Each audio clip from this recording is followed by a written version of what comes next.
என் லைஃப்பில் இந்த மாதிரி ஒரு பெயின்ஃபுல்லான ஒரு சுச்சுவேஷனை நான் ஃபேஸ் பண்ணதே கிடையாது. மனசு முழுக்க வலி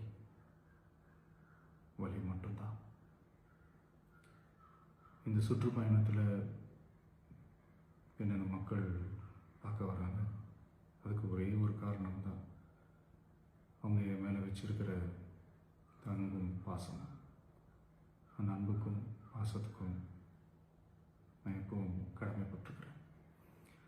அதனால தான் இந்த சுற்றுப்பயணத்தில் மற்ற எல்லா விஷயங்களையும் தாண்டி மக்களுடைய சேஃப்டி, அதில் எந்த காம்ப்ரமைஸும் பண்ணிடக்கூடாதுன்றதுக்காக தான் அது என் மனசில் ரொம்ப ஆழமாக இருக்கும் அந்த எண்ணம். அதனால தான் இந்த அரசியல் காரணங்கள் எல்லாத்தையும் தவிர்த்துட்டு ஒதுக்கி வச்சுட்டு மக்களுடைய சேஃப்டி மட்டும் மைண்டில் வச்சுக்கிட்டு அதுக்கான இடங்களை சூஸ் பண்ணுறது, அதுக்கான இடங்களை பார்த்து பெர்மிஷன் கேட்குறது, போலீஸ் டிபார்ட்மெண்ட்டில் அதை ரிக்வெஸ்ட் பண்ணி கேட்போம். ஆனால் நடக்கக்கூடாதது நடந்துருச்சு. நானும் மனுஷன் தானே. அந்த நேரத்தில் அத்தனை பேர் பாதிக்கப்பட்டு இருக்கும்போது எப்படி அந்த ஊரை விட்டுட்டு என்னால் கிளம்பி வர முடியும்? நான் திரும்ப போகணும்னு இருந்துச்சுன்னா அதை ஒரு காரணம் காட்டி அங்கே வேறு சில பதட்டமான சுச்சுவேஷன்ஸ், வேறு சில அசம்பாவிதங்கள் அந்த மாதிரி எதுவும் நடந்துடக்கூடாதுன்றதுக்காக தான் நான் அதை அவாய்ட் பண்ணேன். இந்த நேரத்தில் சொந்தங்களை இழந்து தவிக்கிற அத்தனை குடும்பங்களுக்கும் என்னுடைய ஆழ்ந்த இரங்கலை தெரிவிச்சுக்கிறேன். எனக்கு தெரியும், என்ன சொன்னாலும் இது ஈடையாகாதுன்னு எனக்கு தெரியும். ஹாஸ்பிட்டலில் ட்ரீட் பண்ணிகிட்ருக்கிற எல்லாருமே சீக்கிரமாக க்யூர் ஆகி வரணுன்றதை இந்த நேரத்தில் நான் வேண்டிக்கிறேன். கூடிய சீக்கிரமே உங்கள் எல்லாரையும் நான் சந்திக்கிறேன். இந்த நேரத்தில் எங்களுடைய வலிகளை, எங்களுடைய நிலைமையை புரிஞ்சுக்கிட்டு எங்களுக்காக பேசின அரசியல் கட்சிகளை சார்ந்த நண்பர்கள், தலைவர்கள் அனைவருக்கும் என்னுடைய நன்றியை தெரிவிச்சுக்கிறேன்.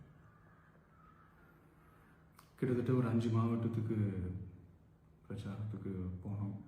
இந்த மாதிரி எதுவுமே நடக்கல. ஆனால் கரூரில் மட்டும் ஏன் எப்படி நடக்குது, எப்படி நடக்குது? மக்களுக்கு எல்லா உண்மையும் தெரியும். மக்கள் எல்லாத்தையும் பார்த்துக்கிட்டு இருக்கிறாங்க. கரூரை சேர்ந்த அந்த மக்கள் அந்த உண்மையெல்லாம் வெளியில் சொல்லும்போது எனக்கு கடவுளே நேரில் வந்து இறங்கி அந்த உண்மைகள்லாம் சொல்கிற மாதிரி எனக்கு தோணுச்சு. சீக்கிரமே எல்லா உண்மைகளும் வெளியில் வரும்.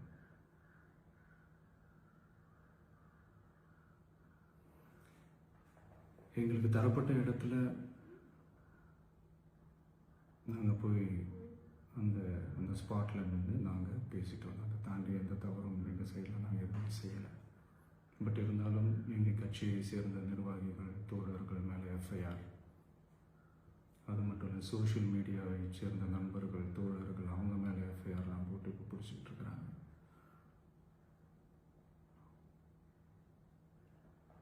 சிஎம் சார், உங்களுக்கு ஏதாவது இந்த பழி வாங்கணும் அப்படின்ற எண்ணம் ஏதாவது இருந்துச்சுன்னா என்ன வேணாலும் பண்ணுங்க. அவங்க மேலே கை வைக்காதீங்க. நான் ஒன்று வீட்டில் இருப்பேன், இல்லை நான் ஆஃபீஸில் இருப்பேன். என்ன வேணாலும் செய்யுங்க. நண்பர்களே, தோழர்களே, நம்மளோட அரசியல் பயணம் இன்னும் ஸ்ட்ராங்காக, இன்னும் தைரியத்தோட